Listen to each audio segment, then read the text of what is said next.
The calm after the storm was fragile, though the iron flames had been crushed. Whispers of rebellion still floated through the city.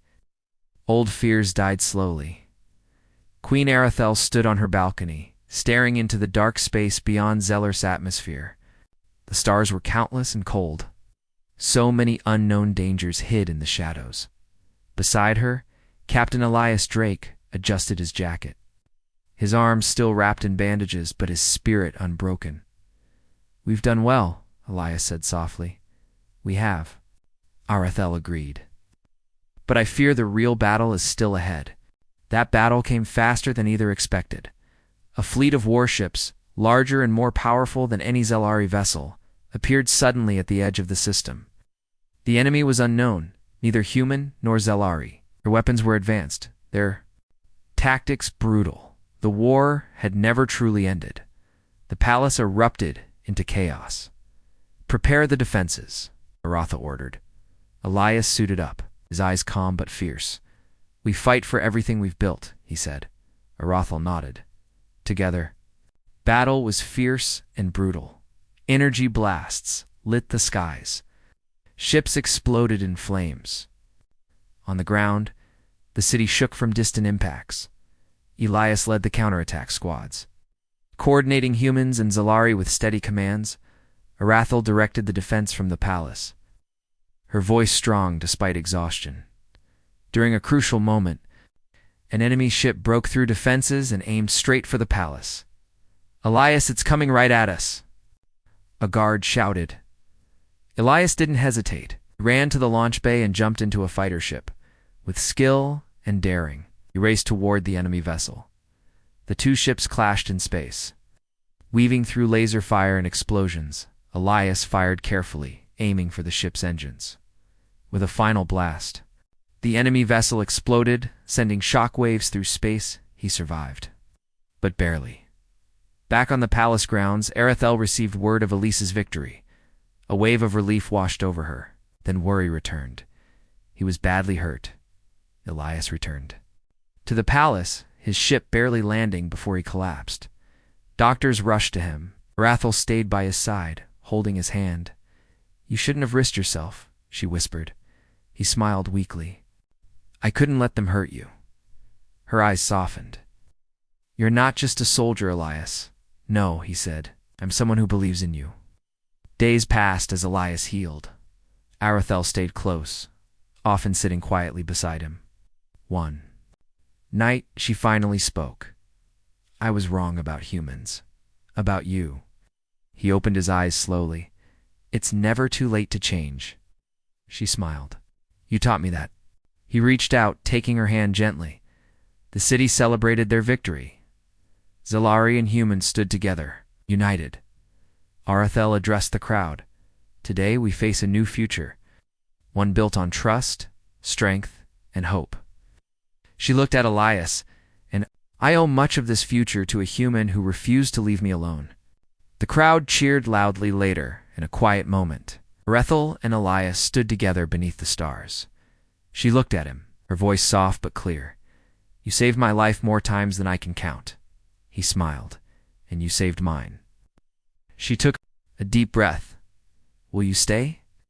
With me? Not as a soldier, but as something more?" Elise's eyes shone. "I never wanted to leave." They stood close, hands joined, ready to face whatever the future held. The calm after the storm was fragile, though the iron flames had been crushed. Whispers of rebellion still floated through the city. Old fears died slowly. Queen Arathel stood on her balcony, staring into the dark space beyond Zeller's atmosphere.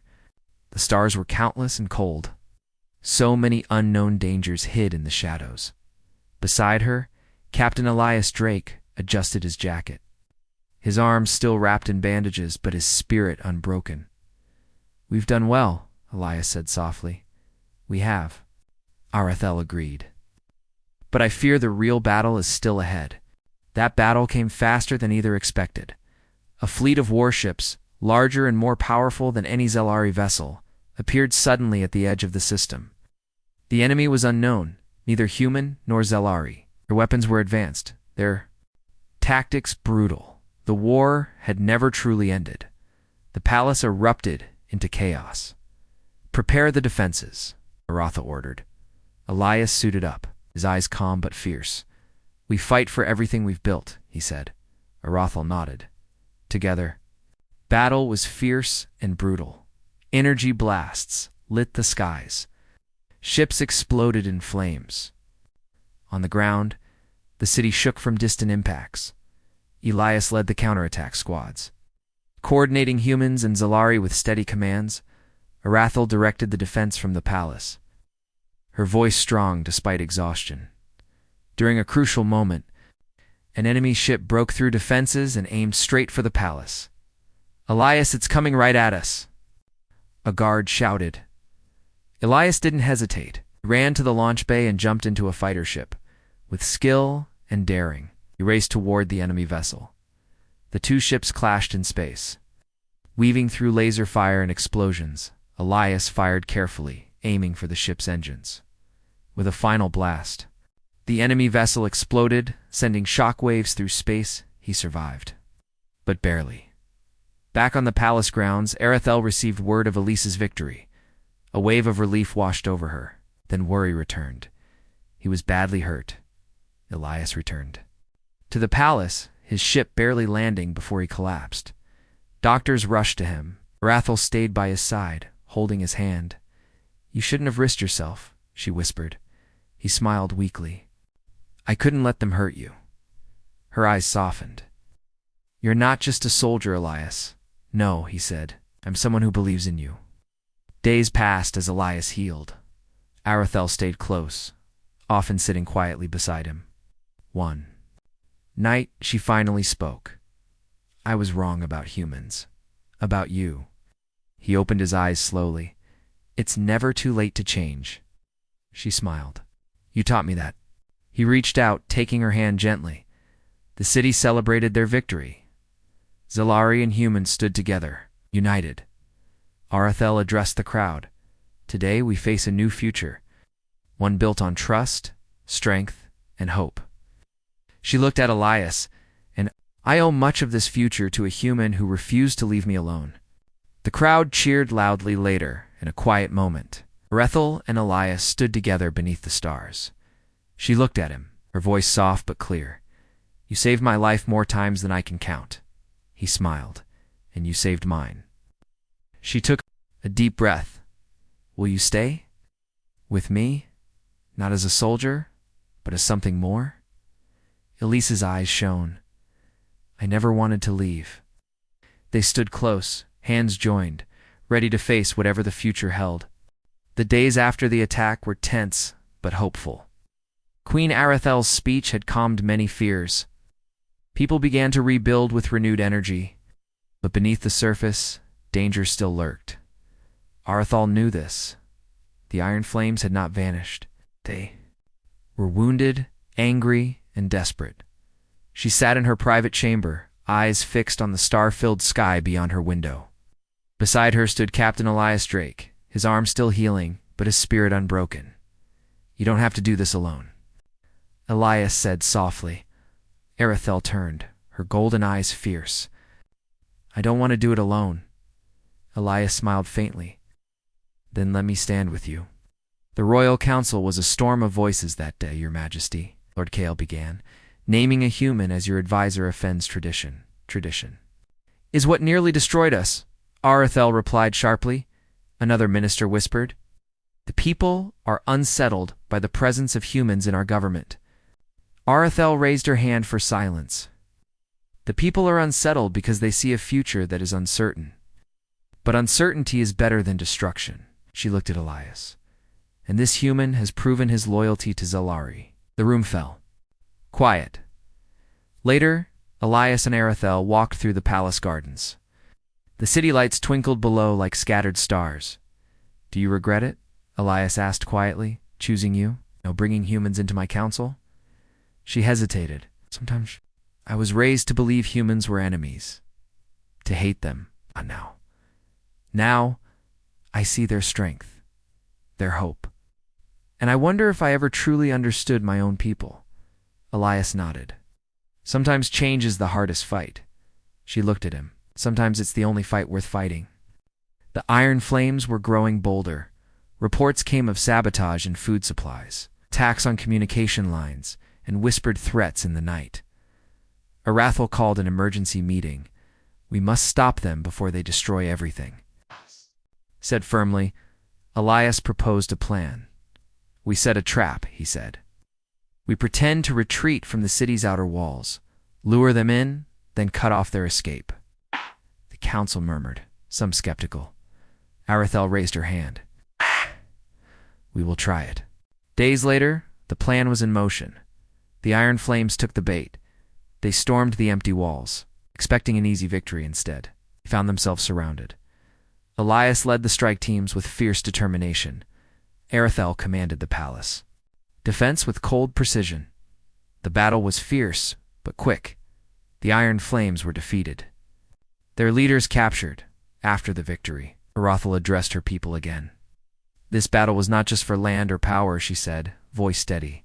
"It was for our future, for peace, for all of us."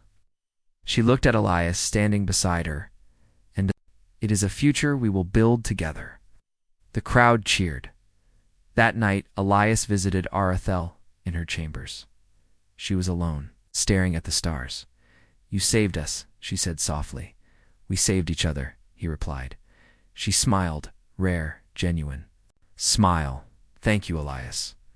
He bowed his head. "Always, Your Majesty." The days that followed brought more cooperation. Humans and Zellari rebuilt their cities side by side. Arathel walked among her people openly. It's no longer distant or cold. Elias stayed by her side, a steady presence, and the bond between the queen and the human captain deepened.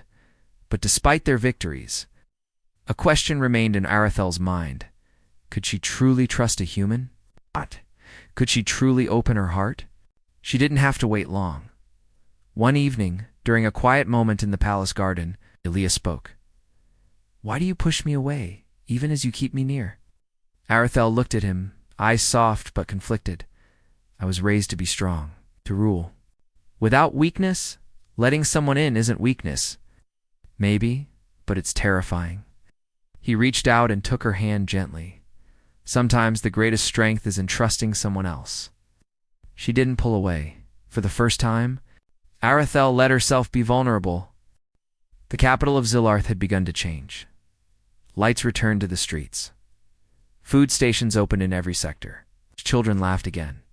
Humans and Zellari worked side by side, building, cleaning, healing, and in the center of it all stood two unlikely leaders. Queen Arathel, proud and once cold. Captain Elias Drake, stubborn and honest. They still clashed in meetings, argued over plans, but something had shifted. The queen no longer demanded that he leave. Elias no longer fought her every word. They were learning to trust each other, but not everyone wanted peace. Far below the palace, in the shadowed underground ruins of old Zillarth, a secret group gathered in the dark, the Iron Flames of Zillari.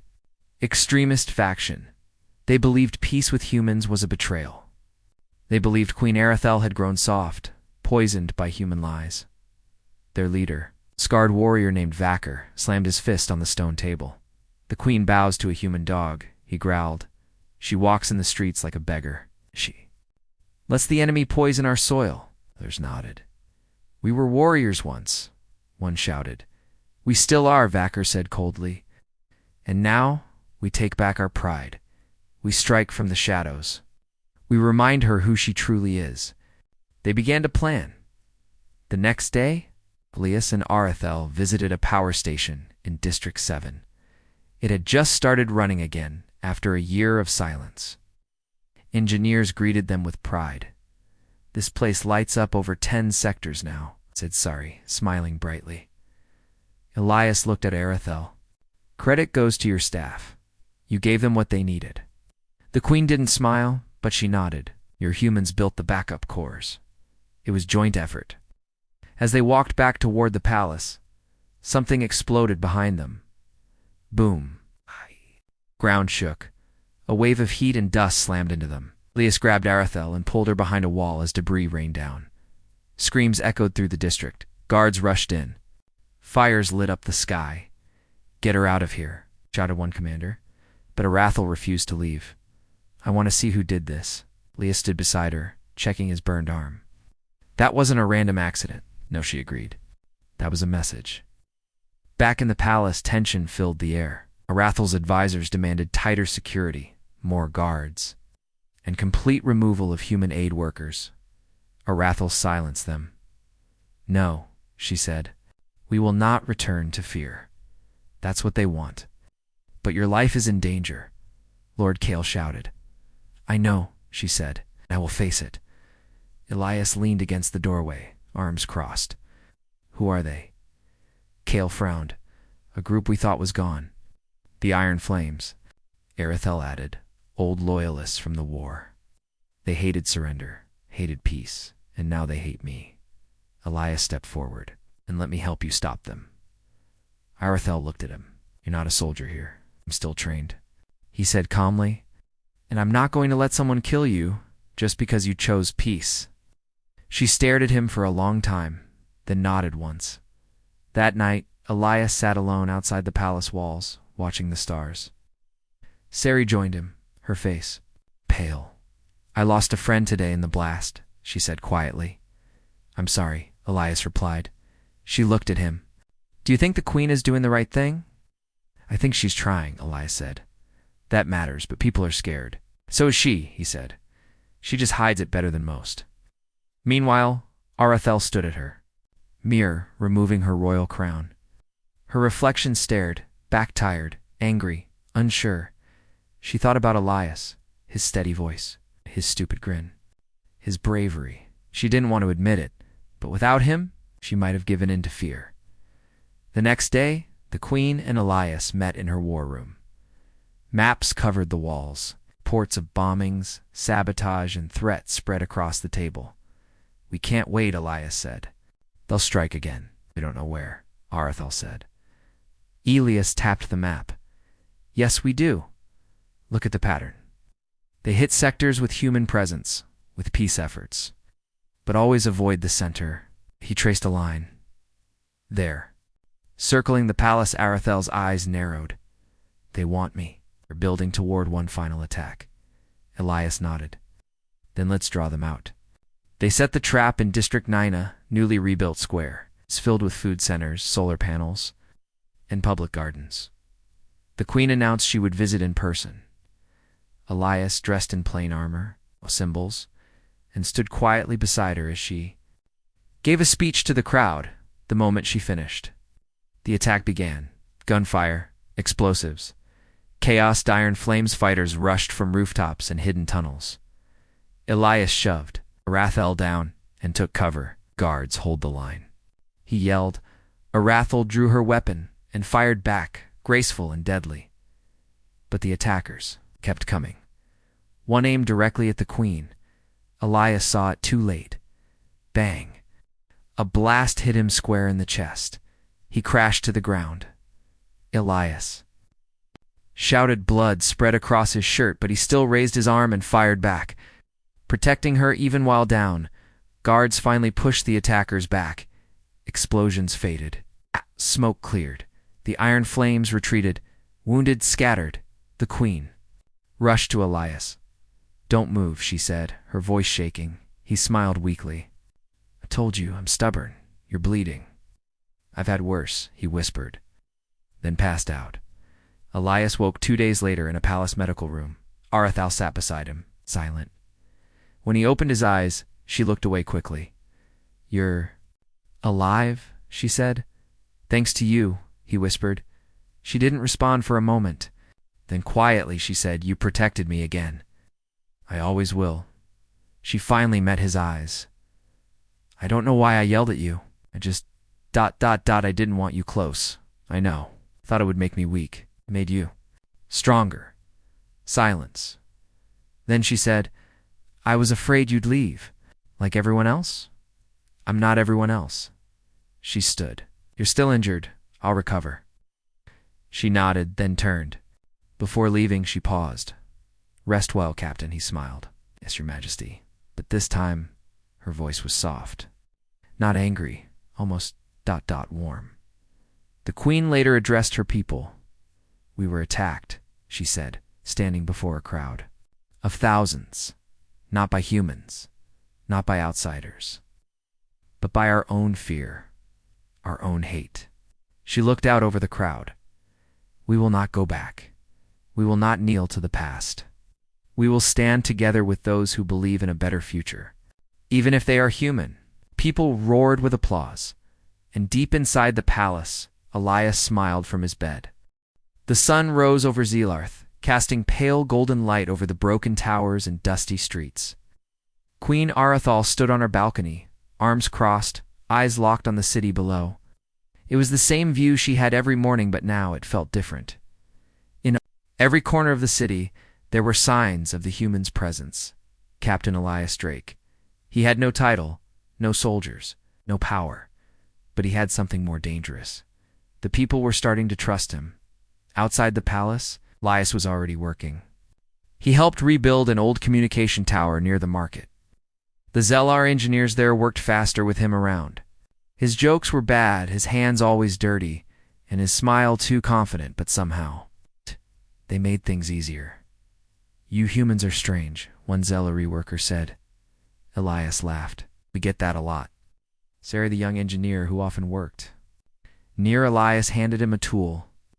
"Word is you even argued with the queen." "Yeah," Elias said, tightening a bolt. "Didn't go great. You're brave." "I'm stupid," he corrected with a grin. "But maybe it helps sometimes." Inside the palace, Queen Arathal watched all this through a screen. Her jaw tightened every time she saw Elias smile. Her advisor, Lord Kale, stood nearby, frowning as well. "This human is getting too close to the people." "I know," she said. "He makes you look weak." That struck a nerve. Arathal turned sharply. "I am not weak." "Then why haven't you sent him away?" Her eyes flashed. "Because sending him away would prove I'm afraid of him." Kale paused, then bowed. "Of course, my queen." But even he could see the truth. She was afraid. Not of Elias himself, but of what she felt when she saw him helping her people. A strange warmth, crack in her pride. That evening, Arathal made a decision. She would face him again. Elias was resting near a fire outside the workers' quarters when a palace guard arrived. "Queen demands your presence." He sighed. "Of course she does." This time, the throne room was darker. Only a few torches burned. The usual guards were gone. It was just Elias and the queen. She didn't greet him. She didn't even rise from her throne. "You're making my people forget who I am," she said. Elias blinked. "I didn't realize helping rebuild water pumps was such a threat." Her voice sharpened. "Don't play games, human. I'm not. I'm just doing what needs to be done." "They don't need you, don't they?" Elias took a step forward. "You sit here in silence while your people starve, while buildings collapse, while children dig through rubble." "I didn't come here to take anything. Came because someone had to do something." Rathal stood up quickly, her voice rising. "It's not your place. Then whose place is it?" "Yours." Leah stepped closer, his voice steady. "Then why aren't you out there?" The queen froze. Leah didn't stop.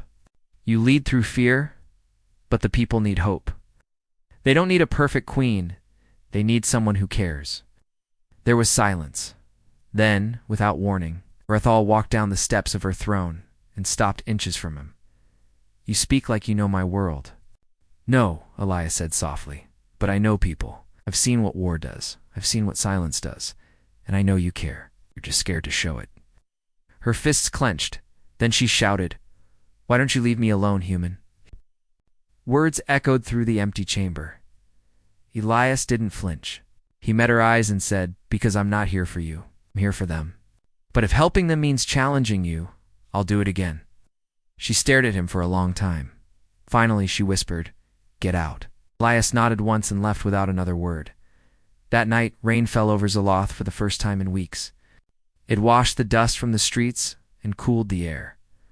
Arathal stood alone in her garden, letting the rain fall on her face. She remembered Elias's words, the look in his eyes. He wasn't like the others. He didn't want power. He didn't even want her approval. He just wanted her people to live. She hated that it made sense the next morning. She made another choice. This time, she left the palace. The guards were shocked. The advisors whispered in panic, but Arathel ignored them all. She put on a cloak and stepped into the streets. Alone, except for 2 silent guards. For the first time in years, she walked through her city not on a screen, not in reports, but with her own feet. She saw the broken homes, the tired workers, the children with thin arms. She passed places Elias had already helped clean streets, new walls, working lights. People greeted each other with calm voices and tired smiles. And then she saw him, covered in dirt, lifting a heavy beam with 2 Zalari workers. Laughing as he failed to carry it alone. "Why are you even helping us?" one of them asked him. Elias smiled. "'Cause when people fall, you help them up. That's what being human means to me." Queen Arathel stood there, watching, and something inside her shifted. Later, she returned to the palace. She didn't speak to anyone, but that night she sent a message to Elias. The next day, Elias was summoned again, but this time not to be. Scolded, Queen Arathel sat with him in a council chamber with her ministers and engineers. The topic? Rebuilding plans, food deliveries, power grids, and she asked him to advise. Everyone in the room froze. Even Elias blinked. "You're serious?" Queen looked at him directly. "I don't like you, Captain. I can't deny your work." He smiled. "That's the nicest thing you've ever said to me." She frowned. "Don't make me change my mind." But Elias only nodded. "Let's get to work then." And from that day forward, things began to change. Not quickly, not perfectly, but slowly the humans and Zalari started rebuilding Dash together, and the Queen, once cold and distant, now watched with sharper eyes, listened more, and began to walk among her people again. Elias didn't stop working, didn't seek praise. He stayed patient, steady, because he knew something important. Real peace doesn't come from treaties. It comes from effort, from stubborn kindness, from refusing to give up. And no matter how many times the Queen yelled at him, he wasn't going anywhere.